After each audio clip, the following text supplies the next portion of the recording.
Hey, how you getting on? Today on the Follically Challenged Guitar channel, I've got an ENGL SAVAGE 120 Mark II and it sounds like this.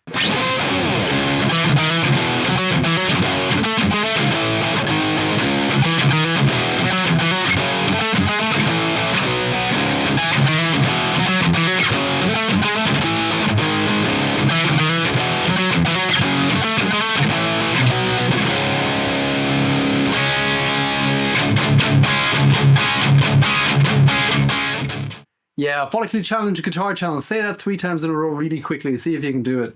So, the ENGL SAVAGE 120 Mark II. I've been dying to try this amp ever since it came out, I think. I'm a big fan of the original SAVAGE. It's one of my favorite amps of all time. I've got one over there, right out of the shop.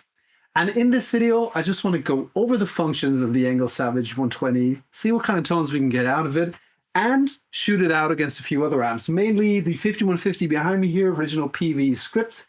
The Diesel VH4, I had you guys vote on which Diesel to shoot out against the ENGL SAVAGE 120 Mark II, and of course the Lichtlam Audio Prometheus. And now you might be asking yourselves, you just said you have an original SAVAGE, why not shoot the SAVAGE Mark II out against the SAVAGE? Good question, and I'm going to do that, but I want to do a separate video on that.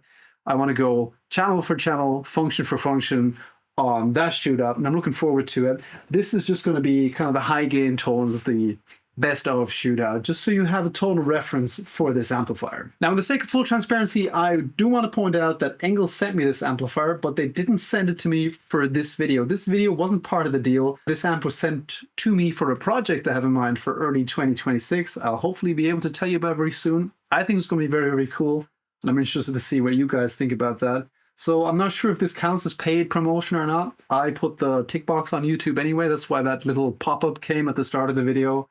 I'm not going to research that crap. I don't care. I'm not that kind of nerd, but you guys should know. Anyway, the ENGL SAVAGE 120 Mark II is packed to the gills with tone shaping options. It's a 4-channel amp. There's clean, crunch 1, crunch 2, and the lead channel, each with their independent gain controls and independent volume controls here. We have 2 switchable presence controls, 2 switchable masters. Clean and crunch 1 share 1 EQ, and crunch 2 and lead share the other. And there's loads of buttons on this that change the tone on this amplifier. So much that I had to consult the manual several times. And that's where I kind of take one of the man cliche boxes. I don't like reading manuals. I try to avoid that. But if I have to do, the engineer in me really appreciates good documentation. And ENGL have some of the best, if not the best, handbooks on the market when it comes to amplifiers. Every button is explained what it does to the frequencies. Sometimes there's tips from the designer in those manuals. ENGL really, they stand out there. It's fantastic documentation. So we have high and low input switch here, which changes the input sensitivity. It makes the input louder, I think up to plus 10 dB for clean and crunch 1 and plus 4 dB for crunch 2 and lead. There is a bright switch there, which decreases with increased gain, which kind of smells like a bright cap to me. There's the pre-shape contour. There's 2 different mid controls here for this channel strip.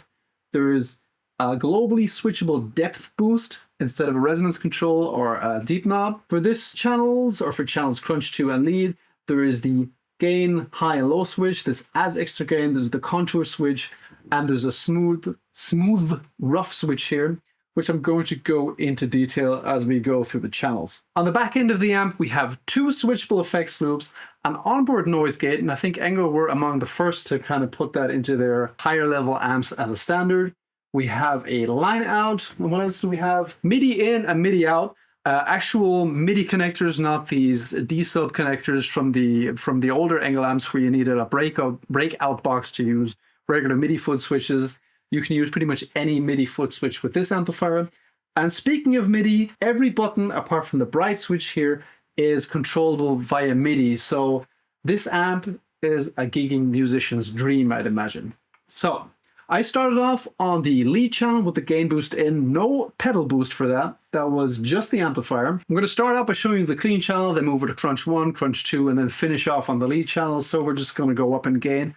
And for that, I want to get another guitar. I'm going to get my Henry's. Almost forgot the signal chain. The Henry's is in drop D. It's stock. The Mayones Duvel is in drop C sharp with DiMarzio Titan pickups in it.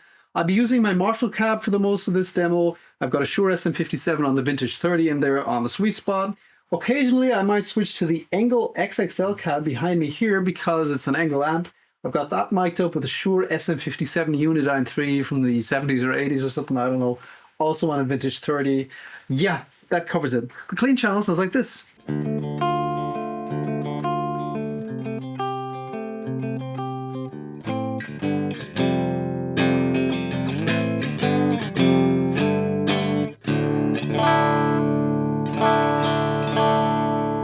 Crystal cleans, that's with the single coils, with the humbucker.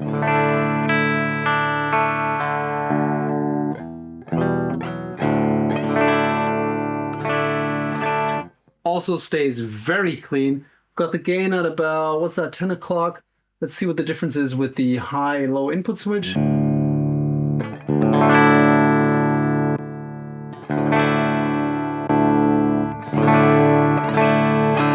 Very drastic effect. I hope that comes through on YouTube. Bright switch.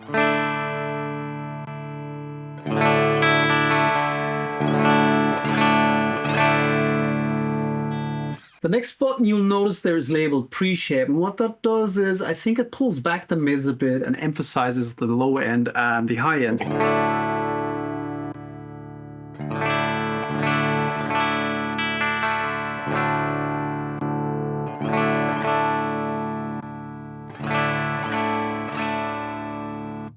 Which is interesting because the contour switch on the other side of the Crunch 1 gain pot affects the frequencies, if I recall correctly, between 2 and 400 Hz and 1.5 and 3 kilohertz.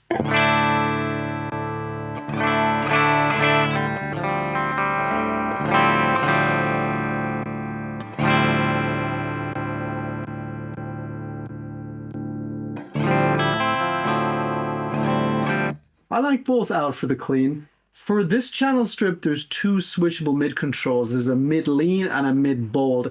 And with the switch off, it's on mid lean. And mid bold has the mid frequency sitting somewhere slightly different.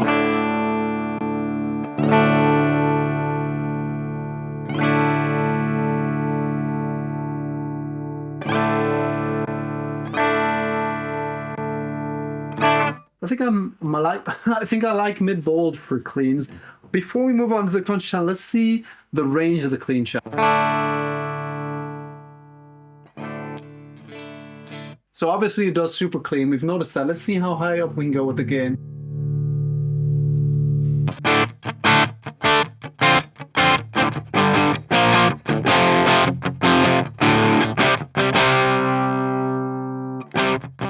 Slight crunch there, almost like AC/DC rhythm guitar.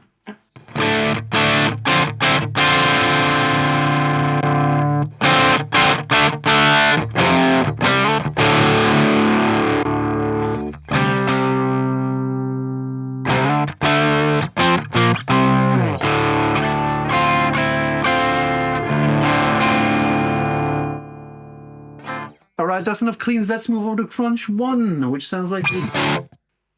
Turn all that off.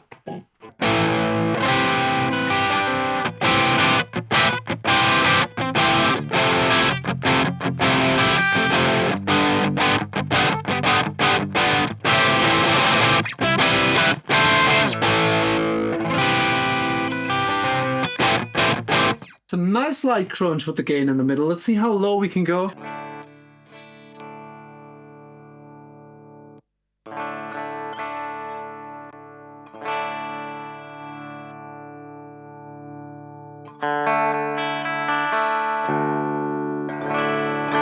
That's with the humbucker. That's a crystal clean tone.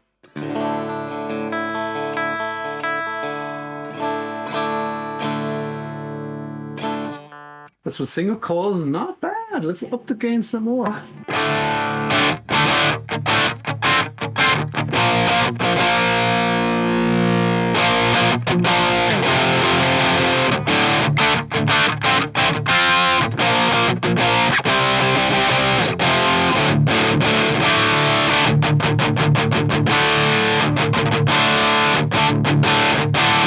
Into fun territory there. Let's max it.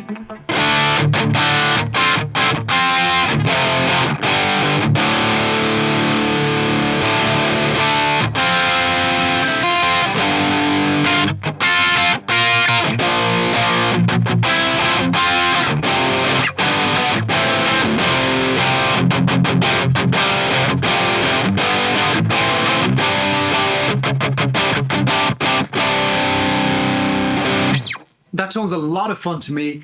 Now I want to see, with the gain on Crunch 1 so high, how those tonal option buttons on that channel strip affect the tone there. I personally find it a lot easier to hear the differences with a little more gain. Clean tones, I can't distinguish them so well myself personally. Your mileage may vary, but let's start with the high and low sensitivity button there.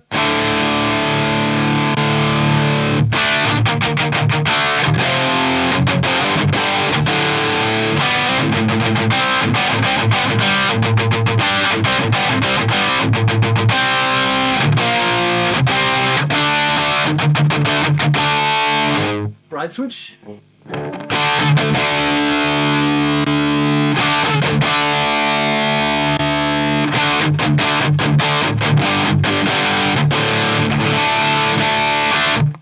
I like it in.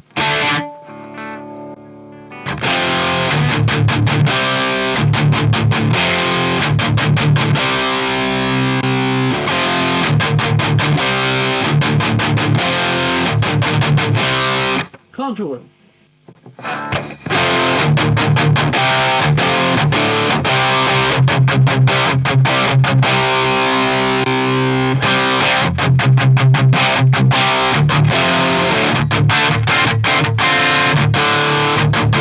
I'm finding it very hard to decide which configuration I prefer. With the gain on Crunch 1 this high, it just affects the tone, the nuances, as to be expected. I wasn't expecting earth-shattering differences with these buttons. It's really cool to have all those options though, especially as you could put all of them on a MIDI foot switch, apart from maybe the bright switch. Let's check out the different mid settings.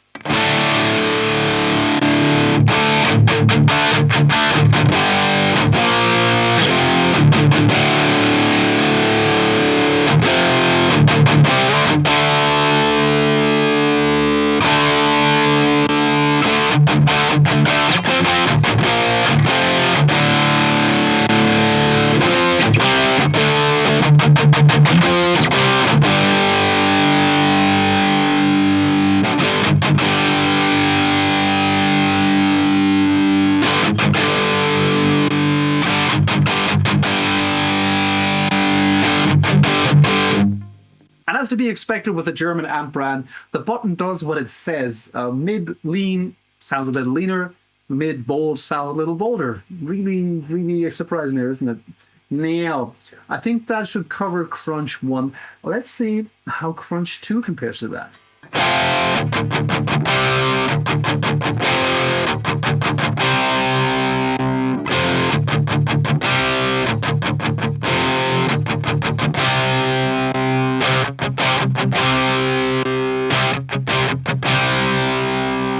Very similar sounding. Let's max the gain on both.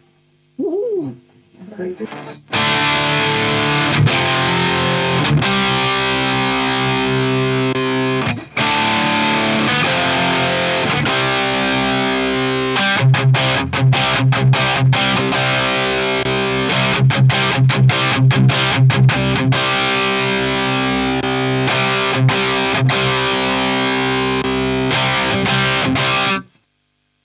Very close to each other. There's some slight differences. Crunch 2 sounds the tiniest bit thicker in the room here.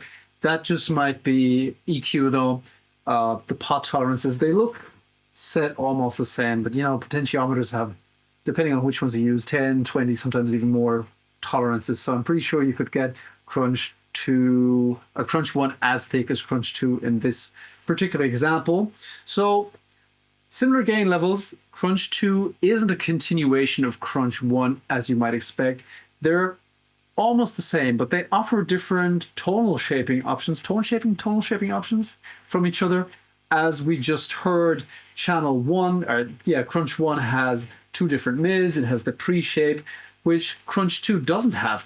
But Crunch 2 has an additional gain level we can switch in, and it has the smooth mode that we'll get into. You will have noticed this tone balance knob here. That's only active in smooth mode, but we'll get to that later. Let's see what Crunch 2 can do with some extra gain.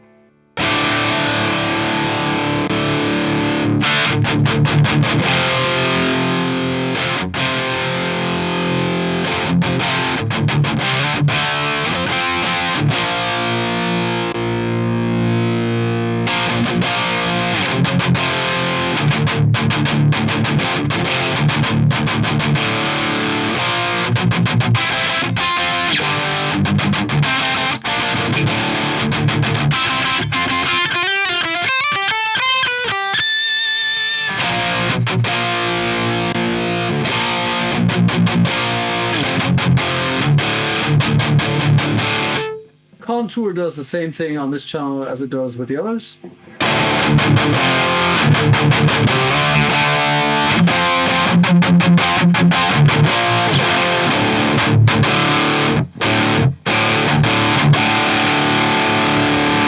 Personally, I don't like it so much on the higher gain channels. Let me show you what smooth does.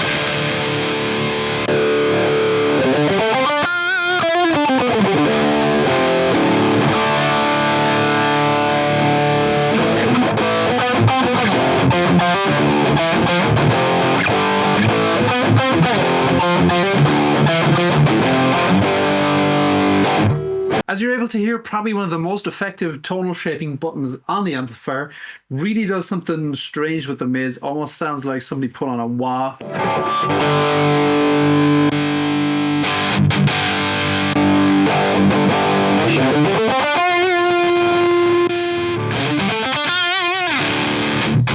Nothing I'd personally use maybe for an interesting lead line or solo or something. Yeah, but to each his own. I would like to add a boost to this channel. I'm going to use my Lichtlein out here, King Elephant.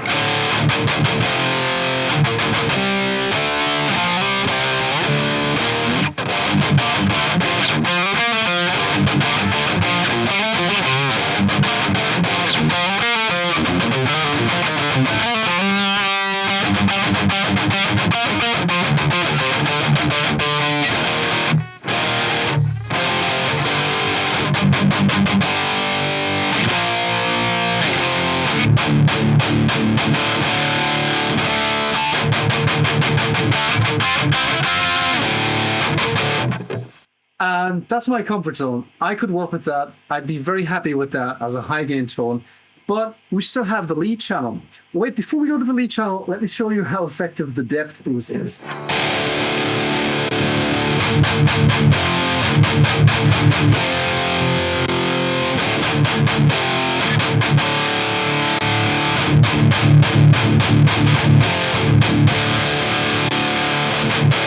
It's not subtle, isn't it? It really brings in the rumble. So I'm going to turn off the high sensitivity, high-low input here, and I'm going to turn off the lead boost so we can go to the lead channel. But for that, I want to switch back to the Mayonas.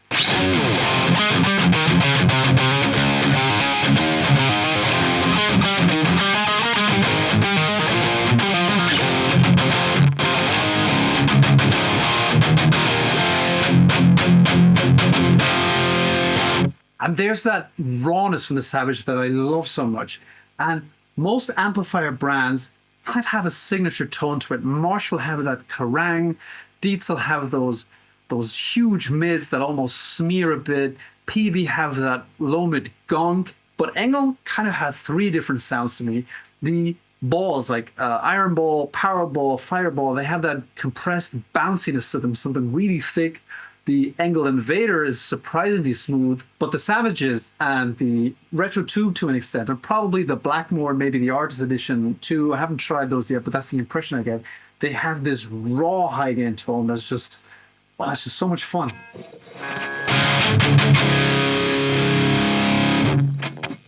Shall we play a bit with the tonal options?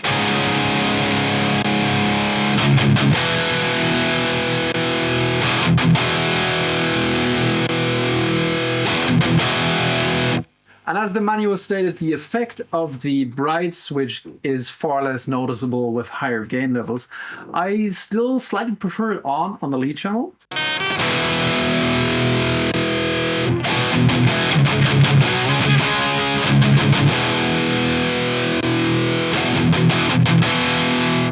The high-low switch kind of has the effect of a front-end boost, a little bit at least. I'm not sure if I like it on or off.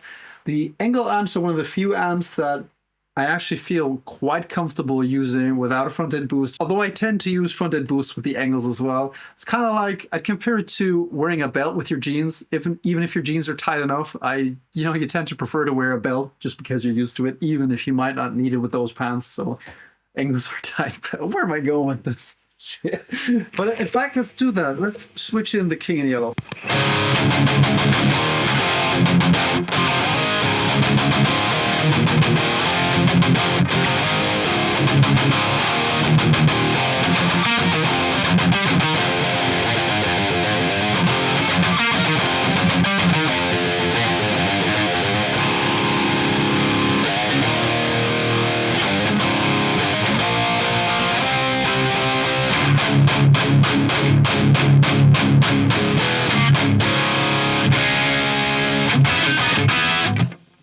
So that's really all the gain I need. Let's switch in additional gain.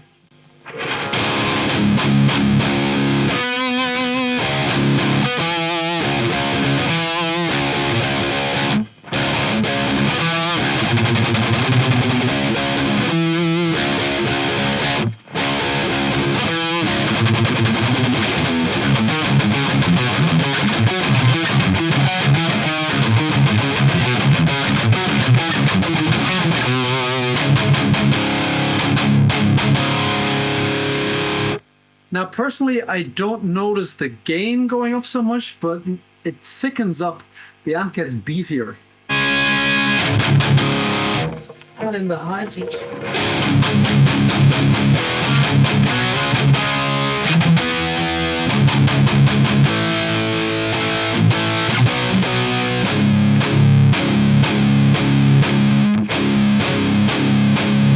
And that sounds cool for thick breakups. However, it's leaving my personal comfort zone again because I think at this stage we're starting to lose a bit of the string clarity.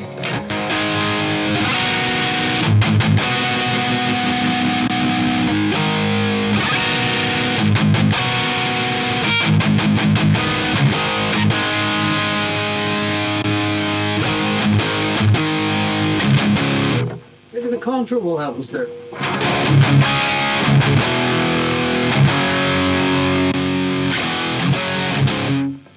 Weirdly, it actually seems to help.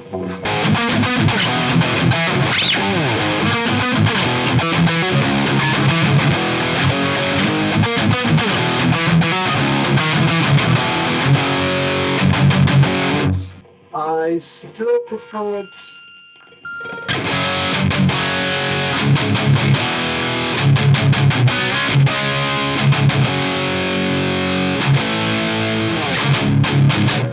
I think that's where my personal sweet spot is. Maybe even without the game.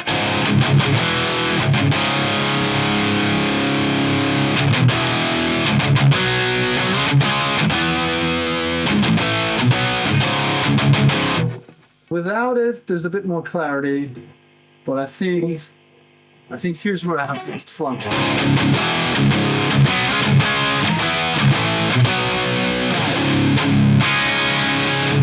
Now, smooth. Still does the same thing. It's really the only feature on the app I don't care for, but some people will definitely find it useful. This is the only mode where let me switch the gate in. This is the only mode where the tone balance knob is active. Let's see if we can hear what it does.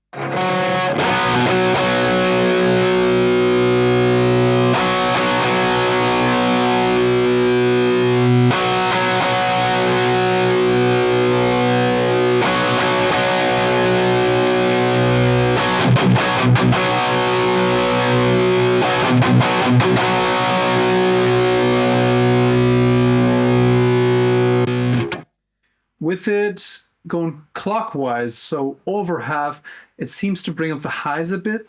That's what it sounds like to me in the room, but it's very, very subtle. Anyway.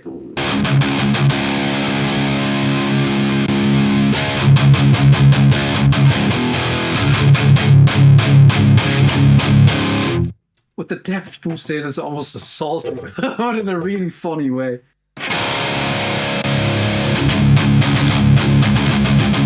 In fact, let me switch to the ENGL cab.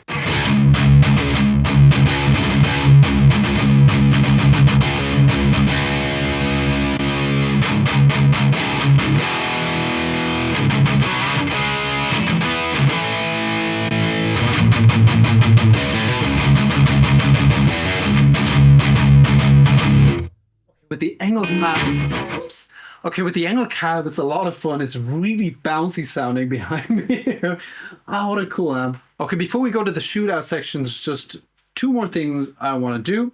One thing is I want to talk about the gate real quickly, and I want to loop a riff with my looper pedal while twisting the EQ knobs on the lead channel and looking at Vox angle span plus frequency response graphs to see if we can see how the EQ knobs actually affect the frequency bands. I'm also going to do the depth boost. Depth. I can't say that word. Depth boost as well as the presence. So the gate, I really don't care so much for gates. I don't really use them, at least here at home.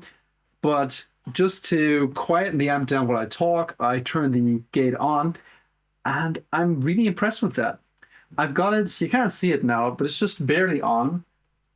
It's like, it feels like it is about 9 o'clock.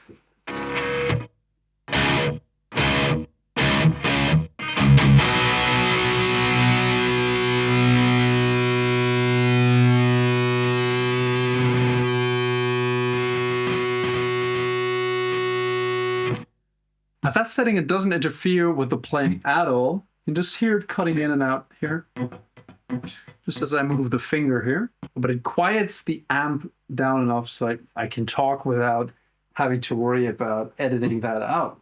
If we turn it all the way up though,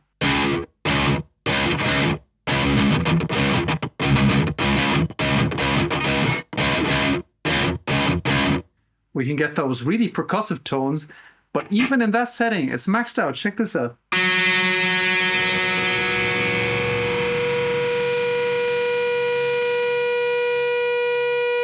I'm going to turn it down now.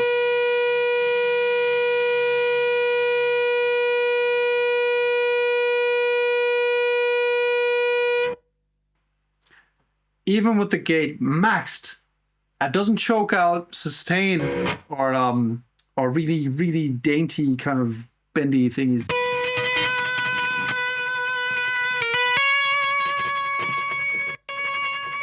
It does slightly there. But that's with it all the way up. In the middle there,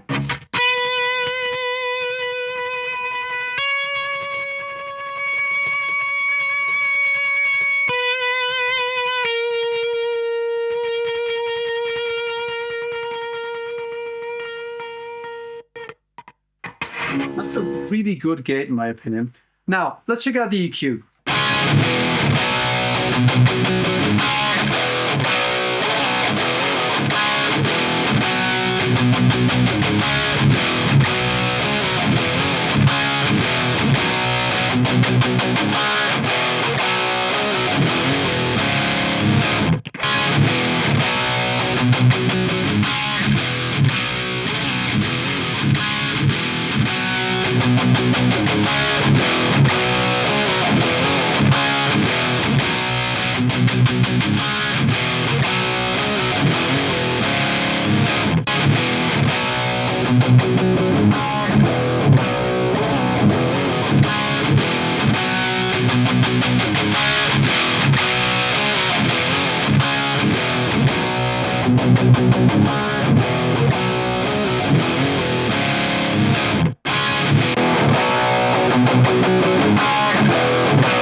It's time for the shootout section. As I mentioned in the intro, I'll be shooting the ENGL SAVAGE 120 Mark II out against my PV5150 script behind me here, the Diesel VH4 and the Lichtlam Audio Prometheus. Also, I've changed picks.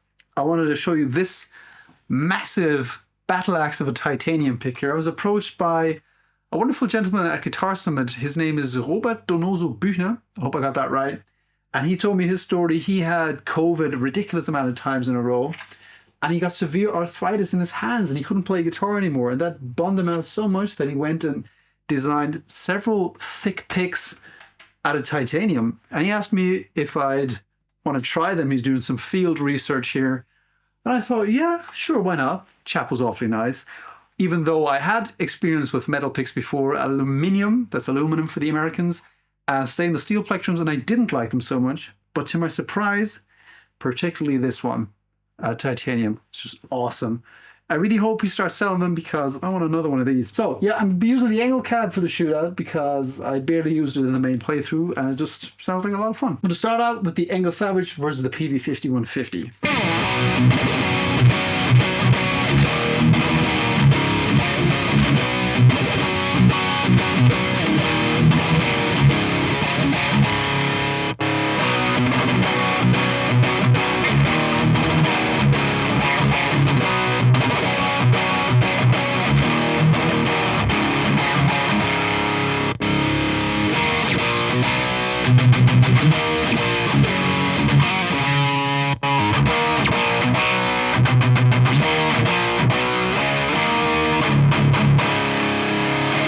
Not too dissimilar when it comes to the flavor.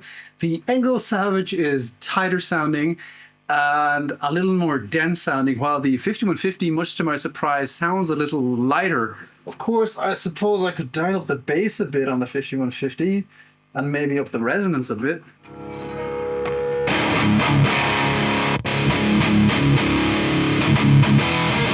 Let's take out the gain boost on the ENGL.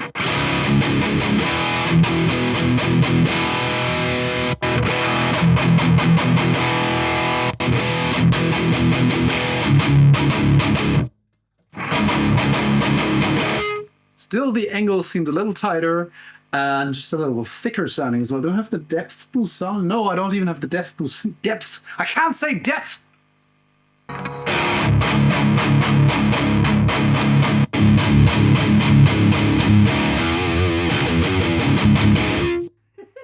This is insanely thick. I'm looking forward to comparing that feature with the Deets as the very deep deeps on the deep knob.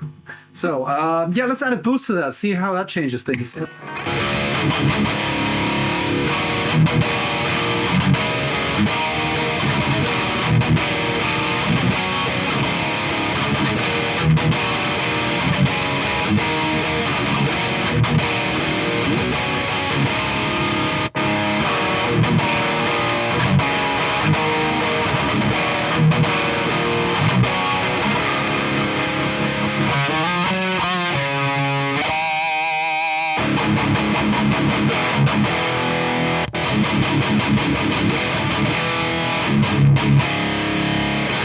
ENGL still sounds thicker even without the gain boost.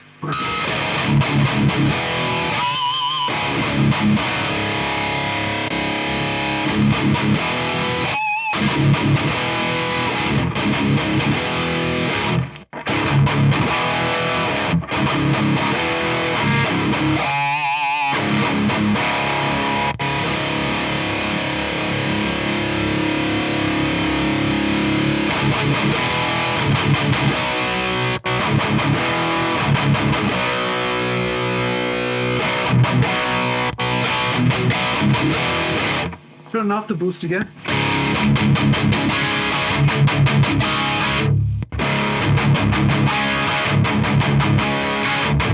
Both perfectly usable and very pleasant to my ears. High gain tones. The 5150 obviously isn't available anymore. In the meantime, you can get a PV6505 1992 original, which is the amp that comes closest to the old PV5150s. It's the same amp, just a different label, basically. That clocks in, I think, in Europe about €1,000 cheaper than the ENGL. At the same time, the PV5150 is really a 1.5 trick pony. It does that 5150 high gain sound. Crunch and cleans are kind of passable. The ENGL, on the other hand, it does everything well. Great cleans, great crunches, two of them in fact, and at least right now it seems to go beyond the high gain capabilities of the 5150. I didn't expect that. Cool. Let's compare the ENGL to the Dietzel VH4. I had you guys vote on which of my Dietzels I should compare to the ENGL. I thought the Habit was going to win the race. It looked like that at first too, which would have been probably the amp I would have chosen because tonally or character-wise it's probably closest. At the same time, the VH4 and the original Savage just came out a year apart from each other. If I remember correctly, the original Savage was released in 1993 and the VH4 came out a year later in 1994. So I want to compare the high gain sounds of the ENGL to primarily channel 3 of the VH4, the legendary channel 3, and possibly channel 4.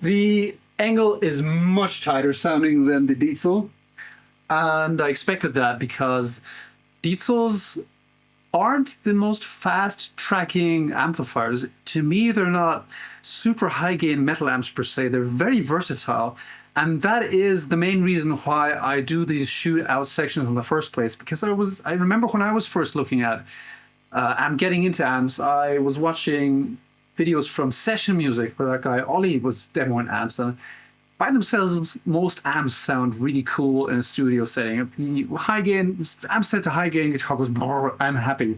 That's where I first was aware of the ENGL Retro Tube 50, one of my other favorite ENGLs, and the Diesel demo. I saw this guy demo these amps, and in his demo they both sounded really great to my inexperienced ears.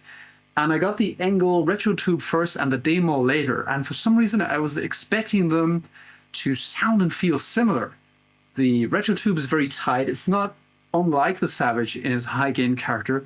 The Diesel, on the other hand, was entirely different. It felt a little slower, and it wasn't love at first chug. I really had to get to know the Diesel demo before I fell in love with it, and then I really fell in love with it. They're both really good at high gain sounds, but when you look at the spectrum of high gain sounds, they seem to be at opposite ends, and that's why, as I said, that's why these shootouts are very important to me. And I really need to do a shootout between the Fireball, the ENGL Fireball, and the Diesel Demo, which are kind of the entry-level full-size amps of both these companies, just to convey what I mean, basically. Now, as I said, the Diesel demo, the Diesel VH4 is a lot looser sounding. It has those quirky mids, but you can always tighten an amp with a boost. So let's add an overdrive to that. You can't untighten an amp so well.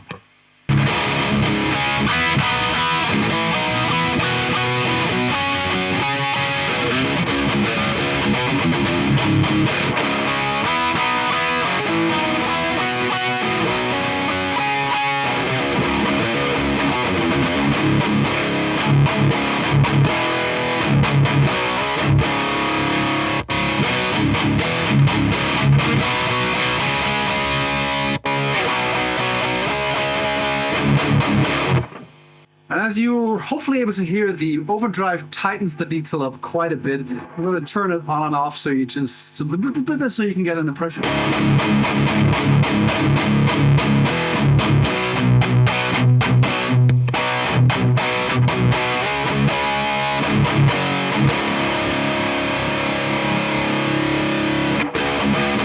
Ultimately, it retains that character, and to me the VH4 was a bit of an acquired taste. It's a legendary amplifier. I love it at least as much as I love the Savage, but it's a more challenging amp. It's a little more difficult to play. The Savage is a friendly amp. It's easy to play. It won't bite your head off, but if I play a Diesel, especially the VH4, it's most pronounced on that. I really have to be in a good form and play well, at least to my standards. Otherwise, it's kind of a shit in, shit out amp. If you play it really well, the VH4 is really going to reward you. If you play that crap, it's going to kick your ass. So, channel 4 on the VH4. I think channel 4 is a bit of an underrated channel. People seem to just think it does leads, but I think it's a good rhythm channel as well.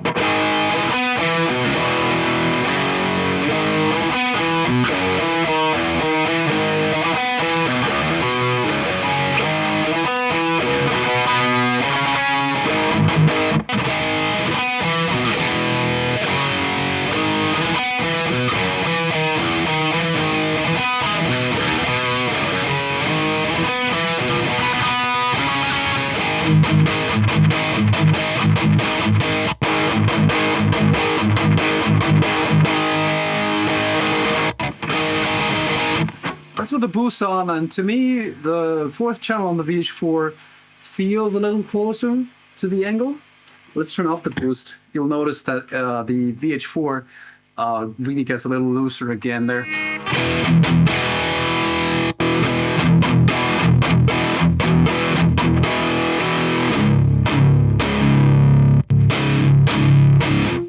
The ENGL tracks much faster, but as I said, you can always tighten up an amp with a boost. You can't untighten an amp, so it's really about what you're looking for in an amplifier. Neither is better or worse. Now, one thing I wanted to try was the deep on the ENGL, no, the depth boost on the ENGL, and then dialing up the deep on the Diesel, because Diesels are kind of infamous for their deep capability. Jesus Christ, I can't talk at all today. Deep capabilities.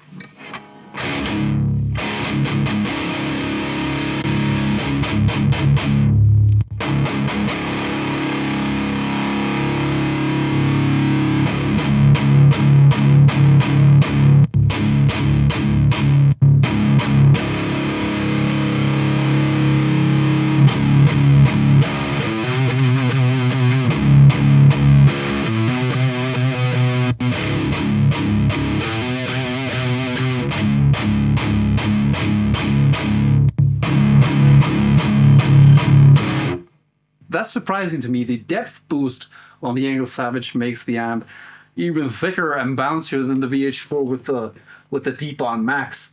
That's crazy. I probably wouldn't use this depth boost by myself.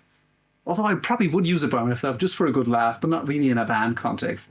But if you want to shake the earth, you can. So what's the conclusion here? Well, the VH4 is pretty much the same it was when it came out in 1994. At least that's what it says on Diesel's website. Made the same way since 1994 or 1992 when they started developing it. Strictly speaking, that's not entirely accurate. Peter Diesel has said himself that the VH4 has undergone slight circuit tweaks over the years. However, it's mostly the same amp as it was in the early 90s. It is almost 600 euros more expensive at Thomann than the Savage Mark II. At the same time, you do get 4 full channels. Each channel has a full EQ, bass, middle, treble. The channels 1 and 2 have bright switches. Much like the ENGL, it covers pretty much the entire spectrum of sounds you could want. The crunch channel and the clean channel are great on this amp. It's much more than just the channel 3. And with the boost in front, you can get it into quite modern territories. Not as modern as the ENGL sounds, though. So, again, whichever one you prefer, that's really up to you for your preference. I probably wouldn't use the Savage for stoner stuff like that, the thick and sludgy stuff. I think that is something where the VH4 might have the edge, but when it comes to tight, modern, fast-tracking metal, I'd have the Savage. Also, one thing to keep in mind, you can get the ENGL SAVAGE Mark II in the 60-watt version, which is another 300 euros cheaper. That's close to 2,000 euros in Germany. And unlike the first generation of Savage, the 60-watt version of the SAVAGE Mark II isn't a lower spec version. The original Savage in the 60-watt version just had 2 channels, or one of these strips here. It was kind of limited compared to the Big Brother. In this case, you're getting the same functionalities. You have 2 EQs, 4 channels, all the buttons that the big one has, the 120 has, the 60 also has. So they might sound a little different because the 60 uses EL34s if I remember correctly, and this one has 6550s in it. How much of a difference that will be, I can't tell. Most of the tone from these modern amps comes from the preamp. But if you're looking to save a bit, the Savage Mark II 60 watt seems like a great deal. Now let's get to the final shootout, the one I'm most interested in, the shootout of the ENGL SAVAGE 120 Mark II against the Lichtlem Audio Prometheus. I've made no secret about how much I love the Lichtlem Audio Prometheus, how much of a fan I am of Daniel's work. I pre-ordered this amp very shortly after it was announced because I knew I would want it and I'd love it. They share a few similarities. They both have very innovative features. Like the Savage has with the buttons, the Lichtlem Audio Prometheus has this 3-way byte switch which adjusts kind of the response of the amp. It's kind of like a built-in boost almost in 3 different settings you have. You have the cut knob which reduces some of the low end going into the amp, which is a very useful feature for low tune guitars. It has the preamp to feed, and like the Savage, it has an onboard gate, which is also really, really good. Let's check out how they compare.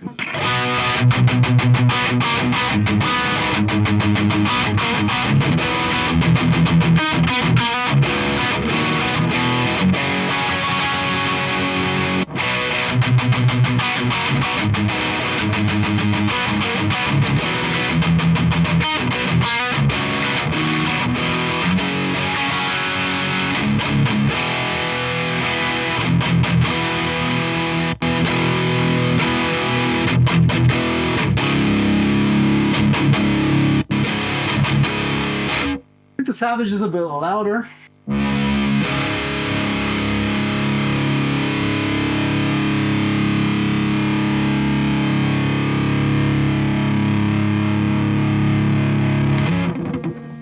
And it seemed a bit thicker to me too.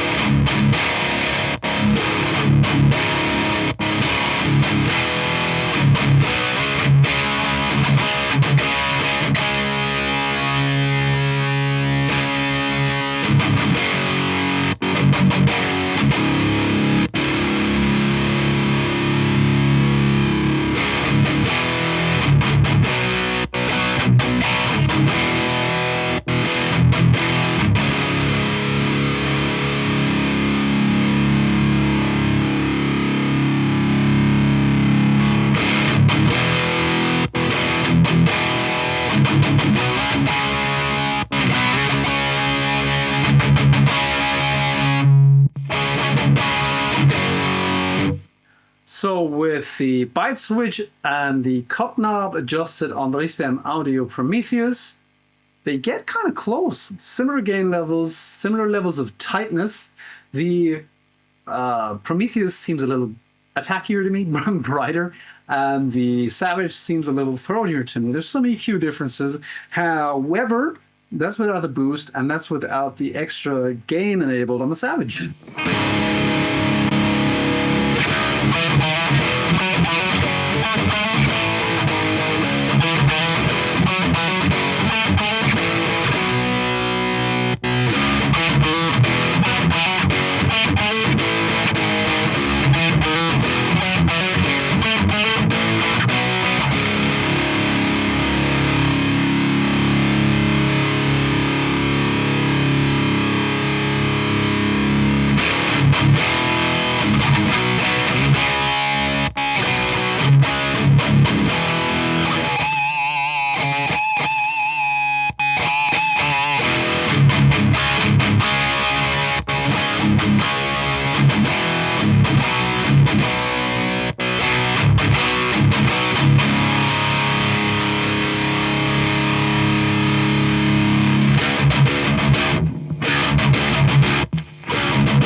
The Savage seems, the Prometheus seems the tiniest bit tighter, but that's with the adjusted settings. Let's add a little more input from the Savage.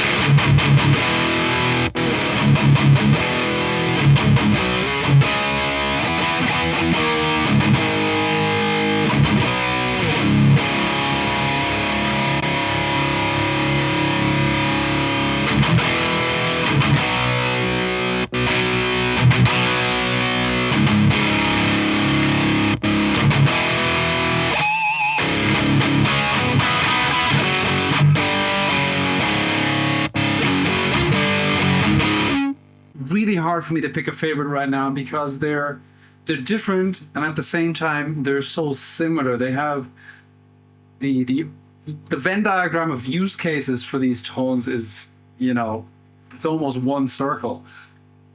Does that make any sense? Let's get stupid and add a boost to that as well.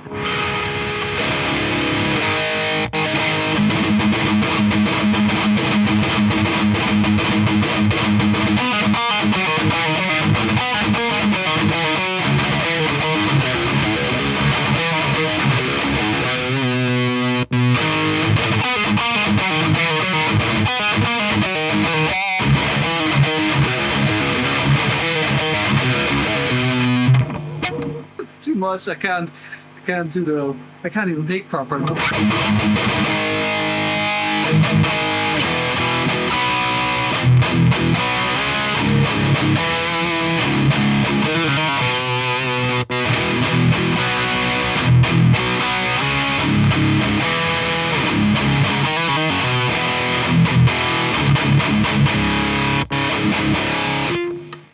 So neither of these amps need a boost at all. They work perfectly fine without it. Both have enough tone, shaping, functions, options, capabilities on board to get a really tight high-end sound without it. So the Prometheus is more expensive than the Savage 120, about 450-ish, depending on whatever spec you go for on your Prometheus if you were to buy one. At the same time, the Prometheus is more boutique than the ENGL. You can order, but you can order the Savage, the ENGLs with custom options from ENGL as well. At the same time, I think the output, the production numbers of the Lichtlam amp are smaller than the ENGL amp. So the, what do you call it? The economies of scale work there. Both really well-made amps, really great sounding. Hard to pick a favorite there. The ENGL Savage, I'd say, arguably is a little more versatile when it comes to the range of tones. I prefer the clean tone on the Savage, even though I didn't demo that in this video or compare that in this video. I know that from experience. I'm not super in love with the clean channel on the Lichtlam Audio, even though it's perfectly usable. Crunch sounds, they both do well. I'd say though that the Prometheus might be slightly more tweakable for the super high gain sounds. I think the cut knob and the bite switch are a little more effective, or their effect is more drastic than the buttons we have on the ENGL Savage 120 here. Again, up to you which one you prefer. If I were looking for a modern metal amp that is really tight and pretty much covers all the grounds, a metal musician's gigging amp, I'd probably be looking at a Savage 60 Mark II. That seems priced really, really well for what this machine offers. Righto. Well, one thing I want to say about the ENGL Savage 120 again is I think it has the smoothest volume controls on any amp I've tried before. The amps I'm playing here right now, they're not super loud at the moment, but they're loud enough. And you can get them there. Most amps you can get there where they are right now, but they have, especially the VH4 behind me has very sensitive volume controls. You can get it at a room sound, but you have to be really, really careful with the volume pod. Just move it ever so slightly. It's like la la la la la la la la la la. What am I doing? Anyway, in the Savage.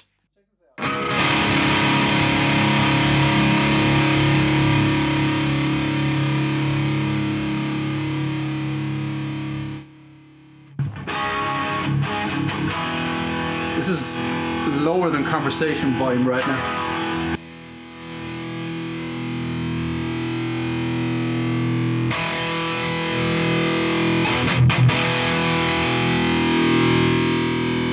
There's no jumps at all. It's just really linear sound. I think the channel volumes behave the same way.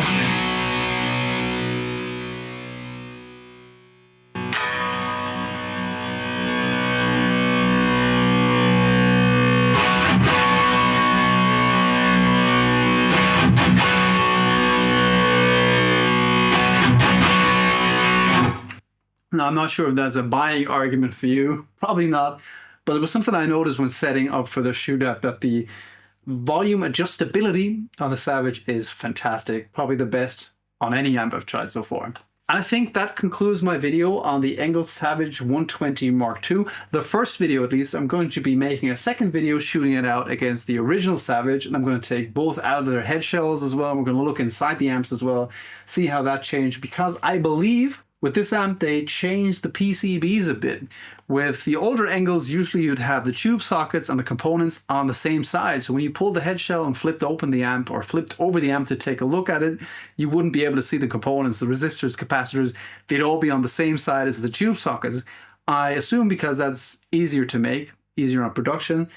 But from photos I've seen of the inside of the Savage Mark II, they've changed that. We're going to take a peek inside the amps there. So what do you think of the ENGL Savage 120 Mark II? Would you have one, or would you have one of the other amps I compared it to perhaps? Let me know in the comments. Let's talk a bit. I always enjoy, the exchange with you guys. Thank you so much for watching. See you in the next video. Bye bye.